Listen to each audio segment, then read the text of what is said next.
Para pendengar radio yang saya kasih dalam Tuhan kita Yesus Kristus, Shalom. Ini dengan Pendeta Rainer Schoenemann. Pada saat ini kita akan meneruskan seri kita penampakan-penampakan Yesus sesudah kebangkitannya. Kita akan melihat penampakan yang keempat, Yesus di Danau Tiberias menjumpai para murid. Yohanes 21 ayat 1 sampai 14 bacaan kita. Yohanes 21 ayat 1 sampai 14. Kemudian Yesus menampakkan diri lagi kepada murid-muridnya di pantai Danau Tiberias, dan ia menampakkan diri sebagai berikut. Di pantai itu berkumpul Simon Petrus, Thomas yang disebut Didimus, Nathanael dari Kana yang di Galilea, anak-anak Zebedeus, dan dua orang muridnya yang lain. Kata Simon Petrus kepada mereka, "Aku pergi menangkap ikan." Kata mereka kepadanya, "Kami pergi juga dengan engkau." Mereka berangkat lalu naik ke perahu. Tetapi malam itu mereka tidak menangkap apa-apa. Ketika hari mulai siang, Yesus berdiri di pantai. Akan tetapi murid-murid itu tidak tahu bahwa itu adalah Yesus. Kata Yesus kepada mereka, "Hai anak-anak, adakah kamu mempunyai lauk pauk?" Jawab mereka, "Tidak ada." Maka kata Yesus kepada mereka, "Tebarkanlah jalamu di sebelah kanan perahu, maka akan kamu peroleh." Lalu mereka menebarkannya, dan mereka tidak dapat menarik lagi karena banyaknya ikan. Maka murid yang dikasihi Yesus itu berkata kepada Petrus, "Itu Tuhan." Ketika Petrus mendengar bahwa itu adalah Tuhan, maka ia mengenakan pakaiannya, sebab ia tidak berpakaian, lalu terjun ke dalam danau. Murid-murid yang lain datang dengan perahu karena mereka tidak jauh dari darat, hanya kira-kira 200 hasta, sekitar 90 meter saja, dan mereka menghela jala yang penuh ikan itu. Ketika mereka tiba di darat, mereka melihat api arang dan di atasnya ikan dan roti. Kata Yesus kepada mereka, "Bawalah beberapa ikan yang baru kamu tangkap itu." Simon Petrus naik ke perahu, lalu menghela jala itu ke darat, penuh ikan-ikan besar, 153 ekor banyaknya. Dan sungguh pun sebanyak itu, jala itu tidak koyak. Kata Yesus kepada mereka, "Marilah dan sarapanlah." Tidak ada di antara murid-murid itu yang berani bertanya kepadanya, "Siapakah engkau?" Sebab mereka tahu bahwa ia adalah Tuhan. Yesus maju ke depan, mengambil roti, dan memberikannya kepada mereka. Demikian juga ikan itu. Itulah ketiga kalinya Yesus menampakkan diri kepada murid-muridnya sesudah ia bangkit dari antara orang mati. Tema kita adalah pemeliharaan Yesus dalam kehidupan dan pelayanan. Pemeliharaan Yesus dalam kehidupan dan pelayanan. Dalam Injilnya, Yohanes banyak menekankan perjumpaan-perjumpaan Yesus secara pribadi dan kelompok. Yohanes memberikan perhatian yang lebih rinci kepada penampakan-penampakan Yesus dibandingkan Injil-Injil yang lainnya. Ini disebabkan karena Injil Yohanes ditulis sekitar 20-30 tahun sesudah Injil-Injil yang lainnya, dan dia tidak hanya mau sekedar mengulang saja, tetapi memberikan penjelasan-penjelasan tambahan yang penting untuk diketahui oleh orang-orang Kristen sepanjang zaman. Dalam Injil Yohanes, setiap penampakan Yesus sesudah kebangkitannya memiliki arti, makna, dan tujuan yang khusus. Yang pertama, membuktikan fakta realita bahwa Yesus yang telah mati dan bangkit. Kedua, membuktikan bahwa Yesus berkuasa atas segala sesuatu dan kuasanya menyertai orang percaya. Yang ketiga, menunjukkan bahwa setiap perjumpaan dengan Yesus membawa pembaharuan. Misalnya Maria Magdalena dari kesedihan kepada sukacita, pengharapan, para murid dari ketakutan kepada keberanian dengan penuh keyakinan menyaksikan kabar baik keselamatan Yesus, Thomas dari peragu terbesar menjadi penyembah terbesar. Yang keempat, mengingatkan para murid akan ajaran-ajaran Yesus yang penting dalam kehidupan, yaitu iman percaya, mengandalkan kuasa kehadiran Yesus, pelayanan, ketaatan, pemulihan, pemeliharaan, penugasan misi, kasih, dan kesediaan untuk berkorban untuk Injil. Dalam teks Yohanes 21 ayat 1-14 ini, Diceritakan bagaimana Yesus hadir dengan kuasa dan pemeliharaannya di tengah kehidupan sehari-hari para murid. Kehadiran Yesus ini juga berlaku untuk orang percaya sepanjang zaman dan bagi kita secara pribadi. Dalam penampakan ini, Yesus mengajarkan beberapa hal yang sangat penting bagi para murid dan bagi kita yang harus kita perhatikan dan lakukan dalam kehidupan dan pelayanan kita. Tema kita, pemeliharaan Yesus dalam kehidupan dan pelayanan. Dalam teks ini ada banyak simbol dan hal-hal yang tersirat. Yesus mengajar para murid lebih melalui tindakannya untuk mengingatkan para murid mengenai apa yang telah diajarkan sebelumnya dalam konteks Injil Yohanes secara keseluruhan. Ada berbagai hal yang perlu kita perhatikan agar penyertaan dan pemeliharaan Tuhan Yesus nyata dalam kehidupan dan pelayanan kita. Yang pertama adalah penyataan diri Yesus mutlak bagi kehidupan dan pelayanan. Ayat pertama dan ayat 14. Sebelumnya, Yesus sudah pernah mengatakan bahwa dia akan berjumpa dengan para murid di Galilea. Dalam Matius 28 ayat 7 dan juga Markus 16 ayat 7. Dia ingin berjumpa dengan mereka di sana, yaitu di tempat di mana segala sesuatu dimulai, di tempat asal mereka, dan tempat di mana Yesus memanggil mereka dari pekerjaan dan kehidupan sehari-hari mereka. Ada tujuan khusus Yesus di sini untuk mengingatkan para murid akan kuasanya, pemeliharaannya, dan penugasannya. Apa yang telah Yesus ajarkan tetap berlaku bagi mereka dan kita di masa kini. Ini merupakan penampakan Yesus yang ketiga kepada kelompok para murid. Tidak dihitung pertemuan-pertemuan pribadi dengan Maria Magdalena dan para murid Emmaus. Penyataan diri Yesus yang menyatakan kuasanya dan firman-Nya adalah mutlak untuk kehidupan dan pelayanan kita. Pada waktu itu para murid mengalaminya secara langsung. Kita di masa kini memperolehnya lewat firman Tuhan, Alkitab, agar kita tahu apa yang Yesus kehendaki dari kita. Penyataannya, wahyunya yang sungguh jelas, inilah yang adalah jaminan kebenaran dan pegangan yang pasti dalam kehidupan dan pelayanan. Solus Christus, hanya Kristus. Sola Scriptura, hanya Alkitab. Semua penampakan, visi atau mimpi yang diperoleh di masa kini harus sesuai dengan penyataan Yesus yang jelas ini. Patokan, tolok ukur, dan landasan bagi kehidupan dan pelayanan adalah segala karya dan ajaran Yesus yang jelas dan cukup untuk dapat menjalani kehidupan dan melayani. Semua pengalaman lainnya harus sepadan dengan pengajaran Yesus. Apakah kita sungguh mencari kehendak Tuhan untuk hidup dan pelayanan kita? Apakah kita sungguh membaca, meneliti, dan merenungkan isi Alkitab untuk mengerti kehendaknya bagi kita secara pribadi dan gereja di masa kini? Yang kedua adalah membutuhkan Yesus dalam kehidupan dan pelayanan. Ayat 2 dan 3. Membutuhkan Yesus dalam kehidupan dan pelayanan. Para murid kembali ke Galilea dalam masa antara kebangkitan Yesus dan kenaikannya ke surga, dan sebelum kedatangan Roh Kudus yang dijanjikan. Dalam kesemuanya ini nampak bahwa para murid secara bertahap memahami penugasan misi yang diberikan Yesus sebelumnya di Yohanes 20 ayat 21. Di Galilea, mereka kemudian bekerja mencari nafkah dengan mencari ikan. Itulah pekerjaan yang mereka kuasai.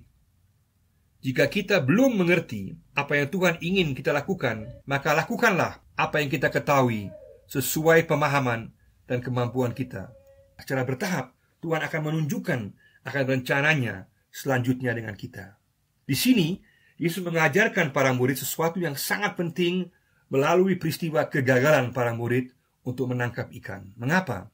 Karena Yesus telah menugaskan dan mempersiapkan para murid untuk sebuah tugas misi yang besar untuk membawa Injil kabar baik keselamatan kehidupan kepada semua orang.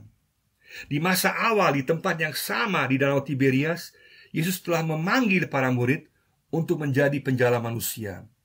Untuk menjalankan tugas ini, mereka mutlak harus bergantung kepada kuasa dan penyertaan Yesus. Tanpa Yesus, mereka tidak bisa berbuat apa-apa, sesuai Yohanes 15 ayat 5. Dan ini ingin Yesus ajarkan kepada para murid dan semua orang percaya. Kita membutuhkan dan bergantung kepada Yesus dalam kehidupan dan pelayanan. Peristiwa ini menggambarkan kehidupan dan pelayanan tanpa kehadiran Yesus. Ini berlaku untuk setiap pekerjaan dan pelayanan kita. Kita mutlak membutuhkan kehadiran kuasa penyertaan Yesus. Kita dipanggil untuk mengandalkan Yesus. Tanpa Yesus, pelayanan kita tidak akan menghasilkan buah yang tetap. Sekaligus juga berarti segala keberhasilan pelayanan kita adalah hanya karena Yesus, bukan karena kita. Tidak ada tempat untuk membanggakan diri apapun bentuknya. Semua hanya karena Yesus. Kita dipanggil untuk selalu bergantung pada Yesus dalam kehidupan sehari-hari dan pelayanan. Katakan, Yesus, aku membutuhkan kehadiran-Mu, campur tangan-Mu dalam situasi kehidupanku dan dalam pelayananku. Yang ketiga, Yesus selalu ada dan peduli. Yesus selalu ada dan peduli, ayat 4-6a. Dalam ayat-ayat ini diberikan gambaran yang indah bagaimana Yesus ada di tengah masalah para murid. Dia berdiri di pinggir pantai dan memperhatikan dan menunggu. Yesus peduli. Dengan menyebut mereka anak-anak, Yesus menunjukkan kepedulian seorang bapa kepada anak-anaknya. Yesus bertanya akan keadaan mereka, apakah mereka ada cukup lauk pauk.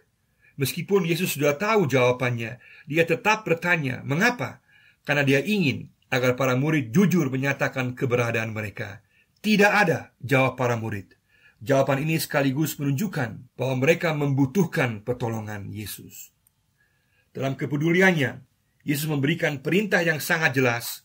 Tebarkanlah jalamu di sebelah kanan perahu. Firman Tuhan adalah bukti kepeduliannya kepada kita. Bagi kita di masa kini adalah sangat penting untuk meyakini bahwa Yesus selalu ada dan peduli dalam hidup dan pelayanan kita. Dia tidak meninggalkan kita. Kita dipanggil untuk bersyukur atas kepeduliannya bagi kita, namun juga mengakui dengan jujur di hadapan Yesus keberadaan kita yang sebenarnya, bahwa tanpa Dia kita tidak memiliki apa-apa untuk hidup dan pelayanan. Sadar bahwa kita adalah bejana yang kosong, namun yang dapat dan akan diisi oleh kuasa pemeliharaannya. Kita harus tahu diri, tidak ada yang aku miliki yang dapat aku banggakan. Aku sungguh mutlak bergantung kepada kehadiran dan pertolongan Yesus. Ini memang tidak enak untuk keangkuhan manusiawi kita. Dan ini juga bukan hanya terjadi satu kali, tetapi adalah sebuah proses yang terus-menerus mengakui kebergantungan dari Yesus dan meminta agar Dia yang mengisi hidup dan pelayanan kita. Pengakuan ini membawa berkat untuk hidup dan pelayanan kita. Semakin kita mengakui kekosongan kita, semakin Tuhan Yesus akan mengisi hidup dan pelayanan kita. Marilah kita bersyukur atas kepastian kehadiran Tuhan Yesus dan kepeduliannya dalam hidup dan pelayanan kita. Marilah kita mengakui kekosongan kita di hadapan Yesus, agar Yesus mengisi hidup dan pelayanan kita. Tuhan Yesus akan bertindak dan memberkati hidup dan pelayanan kita. Yang keempat, mutlaknya mentaati perintah Yesus. Mutlaknya mentaati perintah Yesus, ayat 6b. Meskipun tidak melihat dan mengenali Yesus, tapi para murid mendengar dan melakukan yang diperintahkan. Mereka tidak melihat Yesus, namun taat melakukan, dan itu menghasilkan berkat. Inilah iman sejati, tidak melihat namun percaya. Para murid lulus ujian iman dan pelajaran yang Yesus sebelumnya berikan kepada Thomas. Percaya meskipun tidak melihat. Dan ini berlaku untuk semua orang percaya. Ketaatan pada Yesus membawa berkat. Meskipun kita tidak melihat Yesus, tetapi mendengar suara dan perintah Yesus, dan dalam ketaatan membawa berkat. Jika kita secara pribadi dan juga sebagai gereja berada dalam ketaatan, maka Yesus menjanjikan berkat-Nya. Ini juga sama untuk kehidupan kita. Meski ada ketidakmengertian, kesedihan, keraguan, dan putus asa, dan kita tidak melihat Yesus, tetapi tetaplah mendengar suara Yesus dan mentaatinya. Jangan cari jalan sendiri, jangan anggap bisa sendiri, tetapi mendengar perintah Yesus. Itulah jaminan berkat, keselamatan, kecukupan, kedamaian. Puji Tuhan. Maukah kita mentaati Yesus, mempercayainya, meskipun tidak melihat? Para murid lulus ujian, dan Yesus rindu supaya semua kita lulus ujian, mentaatinya, dan memperoleh berkat-Nya. Yang kelima adalah kuasa Yesus dan pemeliharaannya, ayat 6c. Kuasa Yesus dan pemeliharaannya. Karena mereka taat, para murid menangkap ikan dalam jumlah besar. Ini merupakan bukti keilahian Yesus yang berkuasa atas alam. Dan semua orang percaya harus tahu Yesus berkuasa atas segala sesuatu. Tetapi untuk kehidupan dan pelayanan para murid ada arti yang sangat dalam di sini. Yesus menekankan, "Aku peduli dan akan memelihara kamu." Berkat pemeliharaan jasmani akan selalu ada. Di ayat 9 dan 13 kemudian ditambahkan Yesus menyediakan roti, ikan dan roti sebagai simbol pemeliharaan jasmani. Sama seperti dalam mujizat Yesus memberikan makan 5.000 orang dari 5 roti dan 2 ekor ikan dalam Yohanes 6 ayat 9. Tetapi roti memiliki juga arti yang lebih dalam sebagai berkat rohani sebagaimana yang Yesus nyatakan dalam perjamuan kudus, yaitu roti sebagai simbol tubuh Yesus yang telah diberikan sebagai penebusan dan pengampunan dosa.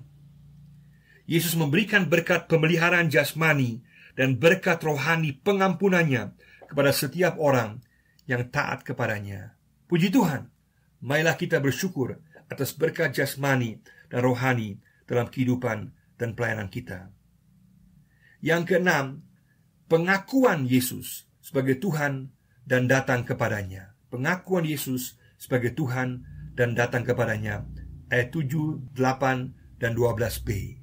Melihat mujizat kuasa ajaib penangkapan ikan dalam jumlah besar ini, Yohanes langsung tahu itu adalah karya Yesus. Dia katakan, "Itu Tuhan." Dia langsung mengenalinya. 2 kali pengakuan ini ditekankan. Itu Tuhan. Ia adalah Tuhan. Tidak ada yang lain yang berkuasa dan peduli seperti Yesus. Puji Tuhan. Yesus membuktikan keilahian, kepedulian, dan pemeliharaannya. Dan ini berlaku bagi setiap orang yang percaya kepadanya. Petrus langsung memakai baju dan terjun ke dalam danau dan menuju kepada Yesus. Dia menyadari apa yang telah terjadi. Matanya dan pengertiannya terbuka. Yesus telah melakukan mujizat yang sama seperti pada awal ketika memanggilnya untuk menjadi murid dan penjala manusia. Dan Petrus ingin bertemu Yesus. Dan tindakan Petrus adalah benar. Dia tidak melihat ke belakang kepada kegagalannya, tetapi fokus kepada Yesus. Dia datang apa adanya kepada Yesus. Dan Yesus menunggu di pinggir pantai. Di sini kita belajar pentingnya mengakui Yesus sebagai Tuhan dan datang kepadanya apa adanya. Jangan lihat ke belakang, kepada masa lalu, kepada kegagalan. Fokus dan pandanglah kepada Yesus yang memberikan pemulihan dan pembaharuan. Jangan tunggu, berusahalah untuk bertemu Yesus. Datanglah apa adanya.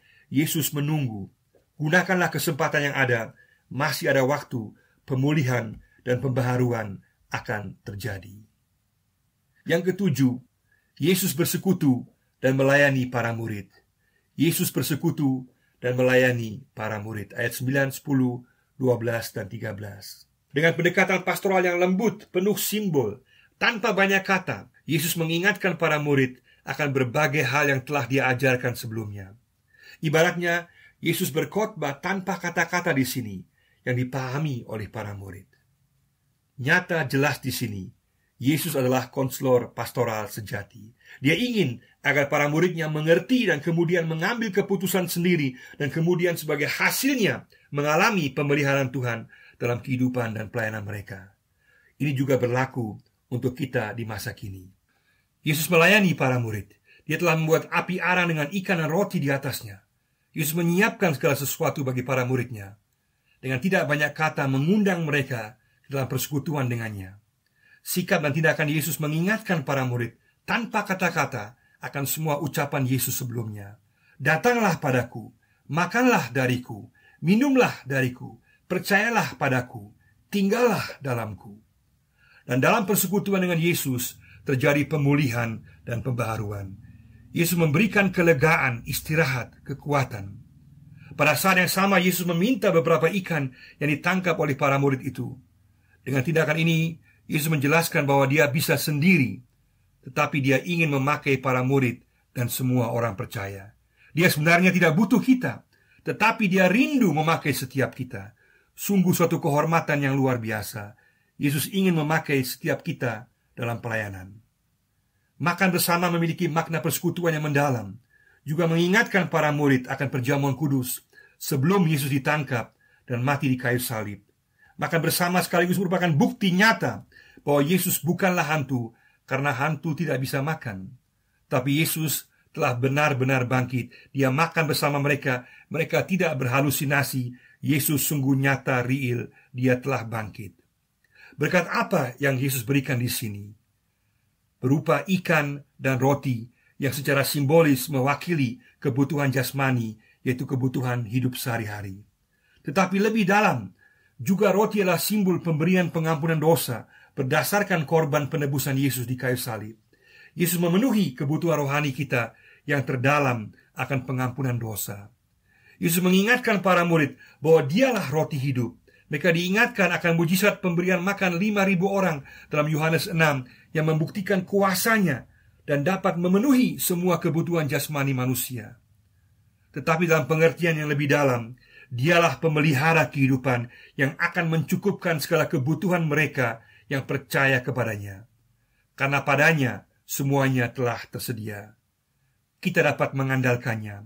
Sama dengan janji Yesus di Matius 6 ayat 33, carilah dahulu kerajaan Allah, maka semuanya akan ditambahkan kepadamu. Yesus memberikan roti dan ikan, simbol untuk makanan rohani dan jasmani, pengampunan dosa, dan kebutuhan sehari-hari. Yesus memberikan janji pemeliharaan hidup kini dan nanti kekal selama-lamanya. Yesus mengingatkan para murid akan peristiwa perjamuan kudus. Aku telah memberikan tubuhku sebagai korban penebusan dosa. Kini aku telah bangkit dan memberikan pengampunan dan pemeliharaan kekal. Makanlah dari roti sebagai simbol tubuh Yesus yang telah dipecah-pecahkan untuk pengampunan dosa manusia. Kita boleh datang dan memperoleh kepastian pengampunan dosa darinya. Saat kita gagal, kita boleh memulai kembali, datang kepadanya, diampuni, dipulihkan, dan bersekutu dengannya. Semua itu adalah pemberian anugerah Yesus yang luar biasa, yang tidak ada duanya. Makanlah roti hidup dari Yesus. Jangan tolak tawarannya. Saat kita menerima berkat pengampunan dan persekutuan Yesus, kita berada dalam tangan Tuhan, kini dan kekal selamanya. Di mana Yesus berada, yaitu dalam kemuliaan Allah di surga, kita pun akan berada, dan Dia akan pelihara kita, sesuai dengan Yohanes 14 ayat 3. Tidak ada janji dan kepastian yang lebih indah daripada ada bersama Yesus kekal selamanya. Puji Tuhan. Yesus bukan saja mengundang ke dalam persekutuannya yang memulihkan, tetapi melayani dengan memberikan roti dan ikan. Makanlah ikan dalam pengertian andalkan Yesus dalam pemenuhan kebutuhan sehari-harimu. Hiduplah dalam pemeliharaannya. Makanlah roti hidup dari Yesus yang menjamin pengampunan dosa lewat penebusannya di kayu salib. Para murid diingatkan akan doa Bapa kami yang diajarkan oleh Yesus. Ampunilah kami akan dosa kami, dan berikanlah kami makanan kami yang secukupnya. Kebutuhan rohani dan jasmani manusia yang paling utama adalah pengampunan dosa dan kecukupan makanan. Yesus mengundang setiap orang untuk memperoleh pengampunan dan pemeliharaan Tuhan. Sungguh luar biasa. Maukah kita menerima undangannya? Tindakan Yesus menyiapkan sarapan di sini mempunyai makna simbolis yang sangat dalam, yaitu undangan ke dalam pengampunan, persekutuan, pemeliharaan, dan kehidupan kekal bersama Yesus yang luar biasa. Beristirahatlah pada Yesus, makanlah dari berkat pemberian pengampunan dan persekutuannya. Hiduplah dalam keyakinan akan pemenuhan kebutuhan sehari-hari daripadanya. Biarkanlah dirimu dipulihkan Yesus dengan memulai dari awal kembali. Bersandarlah pada Tuhan dalam segala situasi kehidupanmu. Jangan pandang ke belakang, tetapi pandanglah ke depan. Sama seperti para murid yang fokus memandang Yesus di pantai, maka pandanglah Yesus. Pandanglah salibnya dan kebangkitannya. Pandanglah pengampunannya. Pandanglah pemeliharaannya. Semuanya Dia perbuat bagi kita, keselamatan dan pemeliharaan hidup sehari-hari. Maukah kita menerima undangan pengampunannya dan pemeliharaan serta persekutuan kekalnya? Marilah dan sarapanlah. Marilah datang pada Yesus, karena semuanya telah tersedia berkat jasmani dan rohani.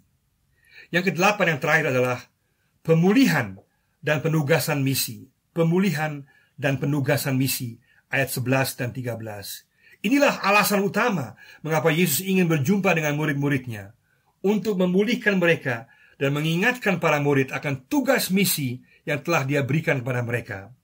Yesus ingin memulihkan para murid yang sebelumnya gagal Untuk pemulihan dan penugasan kembali ini, Yesus melakukannya dengan lembut dan memakai bahasa simbol, hampir-hampir tanpa kata-kata.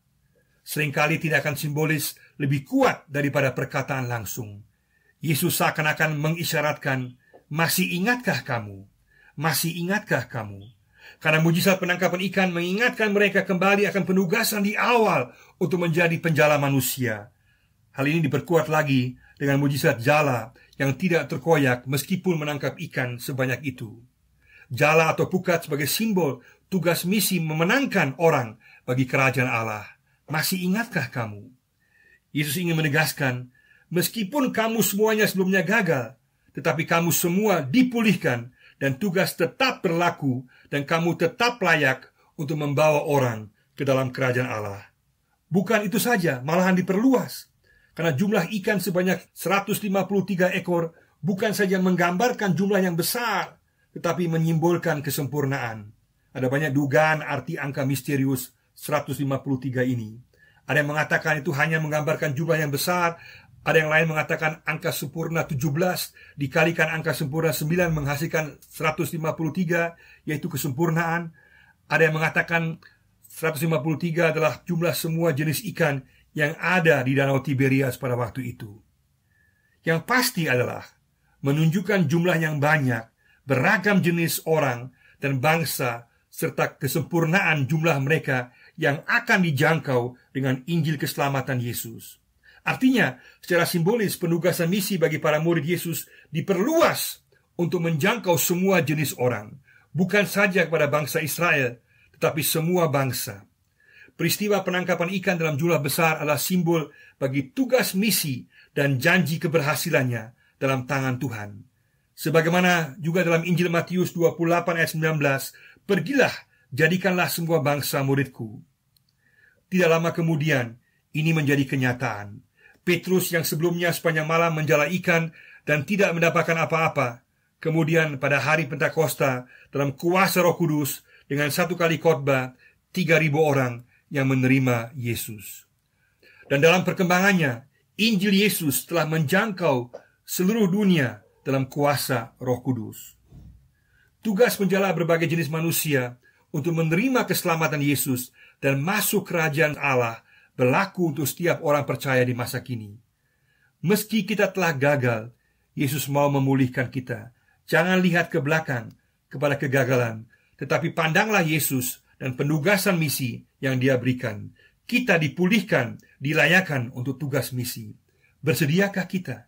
Jangan merasa minder, tetapi juga jangan merasa besar kepala. Semuanya adalah karena Yesus. Jangan bandingkan kehidupan dan pelayananmu dengan orang lain.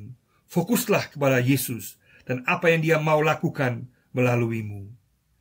Katakan, Tuhan Yesus, aku mau mencari dan menuruti kehendak Tuhan dalam kehidupan dan pelayanan. Aku membutuhkan kehadiran-Mu, campur tangan-Mu dalam hidup dan pelayanan. Aku mau bersyukur untuk kepedulian dan pemeliharaan Tuhan dalam hidup dan pelayanan. Aku membutuhkan Tuhan. Aku kosong dan rindu Tuhan mengisi hidup dan pelayananku. Aku mau mentaati Yesus, mempercayainya meskipun tidak melihat. Aku mau bersyukur untuk berkat jasmani dan rohani dalam hidup dan pelayanan. Aku mengakui Yesus sebagai Tuhan dan mau datang kepadanya apa adanya. Aku mau menerima undangan pengampunannya dan pemeliharaan serta persekutuan kekal dengannya. Aku bersyukur atas pemulihan yang diberikannya. Aku dipulihkan dan dilayakkan untuk tugas misi. Pakailah aku Tuhan. Kiranya kita mengalami pemeliharaan Yesus dalam kehidupan dan pelayanan dari saat ini sampai kekal selama-lamanya. Tuhan memberkati. Amin.